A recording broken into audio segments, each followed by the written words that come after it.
찬양합니다.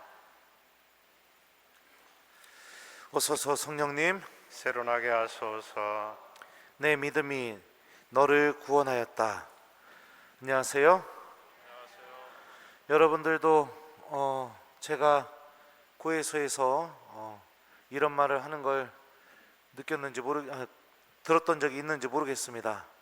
보통 제가 죄를 많이 지으신 분들에게 아니면 또 하느님의 위로가 좀 필요하신 분들에게 보통 고해소에서 사제경 주기 전에 이런 말을 합니다. 사랑하는 자매님 아니면 형제님, 하나님께서는 이제 자매님께서 고백하신 모든 죄를 용서해 주실 것입니다. 제가 사제경을 해드리면 주님께서는 자매님께서 고백하신 죄들을 더 이상 기억하지 않으실 겁니다.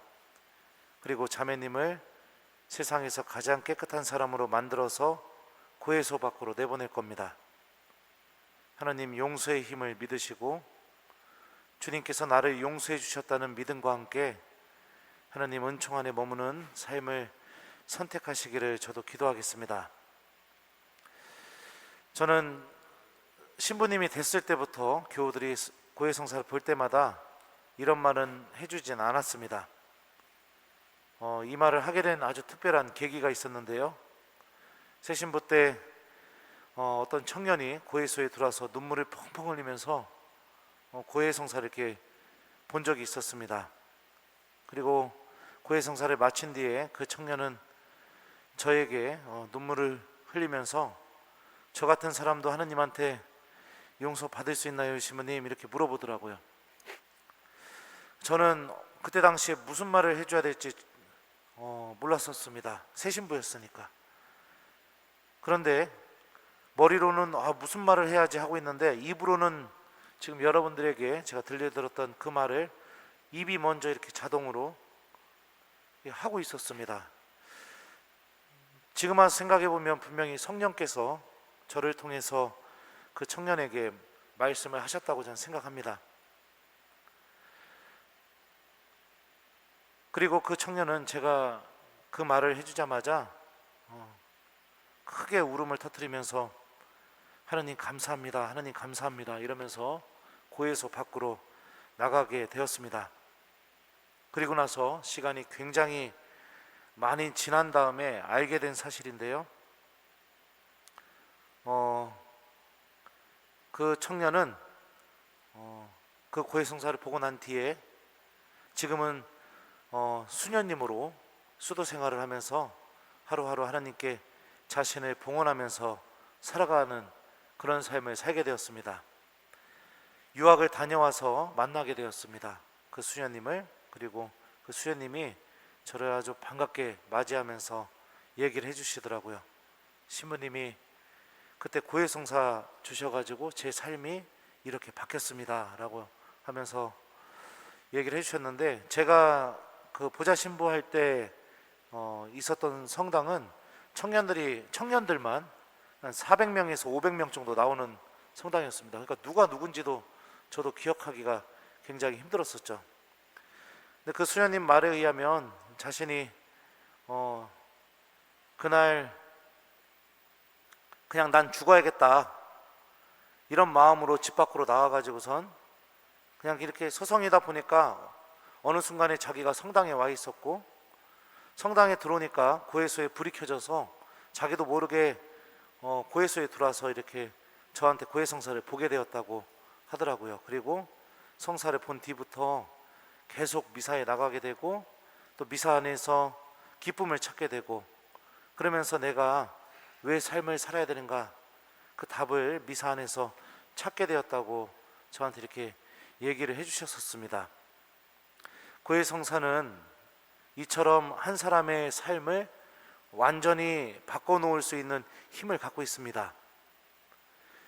성경에서 고백되는 것처럼 죄인이 의인으로 바뀌는 놀라운 하느님의 신비가 드러나는 성사가 바로 고해성사입니다. 그 한 평도 안 되는 그 공간에서 이 엄청난 일이 일어나게 됩니다. 오늘 복음을 보면 복음에 등장하는 여인을 루카복음서 저자는 죄가 많은 여인, 죄인인 여인이라고 했죠. 죄 지은 여인이라고 이렇게 합니다. 그리고 예수님께서는 그 죄를 저지른 그 여인이 자신에게 한 행동에 대해서 다음과 같이 말씀하십니다. 이 여자는 그 많은 죄를 용서받았다. 그래서 큰 사랑을 드러낸 것이다. 바로 예수님께 한 모든 행동이 사랑의 행동, 그것도 그냥 사랑이 아니라 큰 사랑, 하나님을 정말로 최고로 사랑할 수 있는 그런 사랑의 행동이라고 예수님은 말씀하고 계시죠. 왜 예수님이 이런 말씀을 하시느냐? 율법에 의하면 죄를 저지른 사람은 부정한 사람입니다. 그리고 율법은 부정한 사람, 부정한 물건, 부정한 상황과 하나님의 율법을 지키는 사람들이 서로 함께 섞이지 않기를 그렇게 규정하고 있습니다. 그러니까 닿아서도 안 되고 그곳에 있어서도 안 되고, 그게 바로 이 율법이 정해놓은 정결한 삶의 그 틀이죠. 그러니까 그 여인이 예수님의 발에 눈물을 적시고 그 머리카락으로 닦고 접촉이 일어나게 되죠. 그러니까 바리사이가 뭐라고 합니까? 예수님이 정말로 예언자면 지금 자기 몸에 손대는 사람이 누구인지 알 텐데, 얼마나 죄가 많은지 알 텐데, 이렇게 얘기하고 있죠.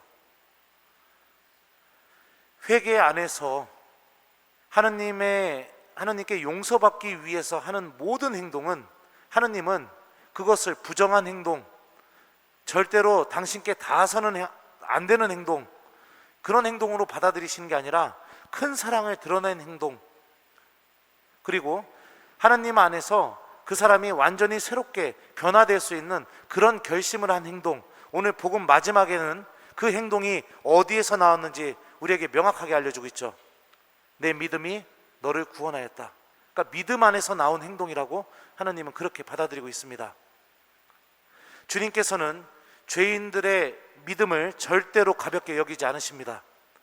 죄 속에서 용서받을 수 있다는 믿음, 그럼에도 불구하고 하나님께서 나를 용서해 줄 것이라는 그 믿음을 절대로 가볍게 여기거나 하찮게 여기지 않습니다. 죄인인 여자가 한 행동 또한 큰 사랑을 드러낸 행동, 다시 이렇게 복음의 그 흐름을 따져서 본다면 정말로 큰 믿음을 드러낸 행동으로 하나님께서는 받아주고 계시죠. 이런 이 오늘 복음의 논리를 우리가 생각해 본다면, 우리가 죄를 저질러서 하나님께 용서를 청하기 위해서 고해성사를 보아야겠다, 그 마음을 먹은 그 순간부터 고해소로 향하는 그 발걸음, 또 고해소 안에서 신부님이 나를 어떻게 생각할까 이러면서 벌벌 떨면서, 아니면 또 내 체면 때문에 이 죄를 고백할까 말까 이러면서 그러다가 이렇게 고백하는 그 고백의 행동, 또 고해소에 나와서 보석을 바치면서 하나님께 감사를 드리는 그 모습, 이 모든 게 무엇이냐? 바로 오늘 복음에 나오는 여인처럼 예수님 발에 향유를 발라드리는 행동이고, 예수님 발에 내 스스로 눈물로 적셔서 그분의 발을 닦아드리는 행동과 똑같은 행동이라는 겁니다. 그러니 우리가 신앙생활 안에서 그분의 발을 자주 닦아드리고, 그 자주 닦아드림을 통해서 나 또한 새로운 사람으로 변화되고 또 새로운 하나님의 은총으로 살아가는 삶, 이 삶을 선택하는 것은 매우 당연한 선택이죠. 믿음을 갖고 있다면 그 믿음이 그 사람을 그렇게 움직일 수밖에 없는 그런 아주 당연한 행동, 그게 바로 고해성사입니다. 천주교 신자들, 제가 강론 때 계속 얘기했었죠. 주일미사 빠진 죄와 이밖에 알아내지 못한 죄, 두 죄만 고백할 줄 알고 성사 본 지 6개월이 됐는데, 1년이 다 돼가는데, 심지어는 어떤 교우분들은 고해성사 한 번도 보지 않으면서 신앙생활하고 있습니다. 그 믿음이 그 사람을 정말로 구원해 줄 수 있다고 여러분들은 생각하십니까? 하나님은 용서할 수 없는 죄가 하나님께는 존재하지 않습니다. 우리가 이성적으로 죄의 무게를 정해 놓았고, 이것은 큰 죄, 이것은 가벼운 죄라고 우리들이 구분해 놓았을 뿐이지, 하나님 앞에서는 모든 죄는 주님께서 용서하실 수 있는 죄일 뿐입니다. 그러면은 내가 하느님 앞에서 가장 큰 죄를 저지른 것은 무엇이냐? 모든 죄는 다 용서하실 수 있는 죄. 그런데 가장 큰 죄, 그것은 바로 하느님이 나를 용서해 주지 못하게 만드는 것. 쉽게 이야기하면 내가 고해성사를 보지 않는 것. 이게 인간이 하느님 앞에서 지을 수 있는 죄 중에 가장 큰 죄입니다. 고해소로 향하는 발걸음은 오늘 복음에 나오는 죄인인 여자가 그랬던 것처럼 우리들 또한 큰 사랑을 드러내는 발걸음입니다. 우리들 또한 그 믿음을 갖고 예수님 발에 향유를 발라드리는 그런 구원의 행동입니다. 내 믿음이 나를 구원할 수 있다는 것을 증명해주고 보여주는 행동이기도 합니다. 하느님과 우리의 관계 너무나 명확하게 식별할 수 있는 가장 첫 번째 그 식별의 기준 중에 하나가 바로 고해성사입니다. 여러분들, 사람과 사람 사이의 관계에서도 용서를 청하는 것이 사라지게 되면 그 관계가 어떻게 되는지 아세요? 예를 들면 부부관계에서 처음에 서로가 잘못한 거에 대해서 아우 미안해, 내가 잘못했어, 이렇게 이야기하다가 그 말이 부부관계 안에서 사라지게 되면 그 관계가 어떻게 바뀌게 될까요? 잘못한 사람이 소리 지릅니다. 당신 이거 잘못했잖아 했더니 그럼 뭐라고 합니까? 어떻게 해요? 소리 지르고 화냅니다. 안 그런가요? 저희 엄마 아빠만 그런가 봅니다. 되게 웃긴 일이 벌어집니다. 부부 사이에서 지가 잘못해놓고 그거 잘못했다고 얘기하면은 지가 소리를 지르고 화를 냅니다. 이런 관계로 바뀌게 되는 거죠. 그래서 더 이상 그 어떤 것도 나눌 수 없고 그 어떤 것도 함께 공유하기도 힘든 그런 관계로 변화되게 됩니다. 같이 있으면서 외로워집니다. 지독하게 외로워집니다. 위로도 못 받습니다. 오히려 얘기하면은 더 그냥 얘기한 내가 더 바보처럼 여겨지는 그런 관계로 변하게 되죠. 하나님과의 관계도 마찬가지입니다. 용서를 청하는 게 사라지면 그 믿음은 병든 믿음입니다. 그 사람을 살릴 수 없는 믿음입니다. 고해성사를 사랑하는 신앙인이 되십시오. 다시 한번 말하겠습니다. 고해성사를 사랑하는 신앙인이 되십시오. 성사 본 지 4개월, 5개월, 6개월 여러분들의 영혼이 썩어가고 있는 겁니다.